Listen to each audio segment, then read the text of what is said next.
I grew up with the knowledge that my mom's side of the family was really involved in the development of my hometown of Omaha, Nebraska. From banking, to civic life, to education, there are traces of the Coad, Caldwell, and Creighton families everywhere. But how did we come to settle in the middle of America? Using my grandfather's genealogy work, I decided on my great-great-great-grandfather, John Francis Coad Sr., as a good place to begin my research. His 1910 obituary in the Omaha World Herald offered plenty of valuable information, including the fact that he had arrived from Ireland in 1850 with his parents, Patrick and Anna Kelly Coad, and settled in Albany, New York. However, there was no mention of their port of arrival. One article about John's time in the cattle industry, found in the 1938 volume of Nebraska History, suggested that Boston was a likely port of entry, so that is where I began. I unsuccessfully searched through about 200 pages of passenger records for the year 1850 before I realized there had to be a better way to search for him.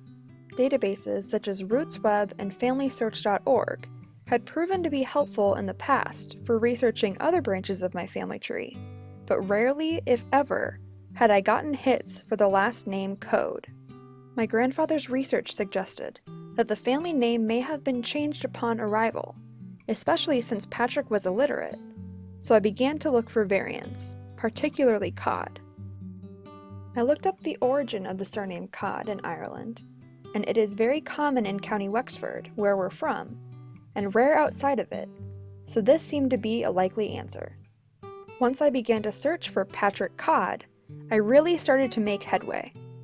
Eventually, I stumbled upon a passenger record in Baltimore, Maryland, for P. Coad that matched country of origin, age, occupation, and year of arrival. But when I looked at the rest of the passenger list, I could not find any other members of his family, and from John's obituary and articles about him, I had been led to believe that the whole family emigrated together. Then, I found that John F. Coad had listed his year of emigration as 1856 in the 1900 census. With this information, I can infer that it is possible that Patrick may have immigrated to the US first, with his family following 6 years later. I still have a lot of work to do to verify these documents and dig deeper into their immigration experience, but I am very happy with the progress I've made so far. From these humble beginnings, my ancestors started the cattle industry in western Nebraska, helped found a major Jesuit university, and served their state as legislators and attorney generals. More importantly, it led to these incredible people in my life.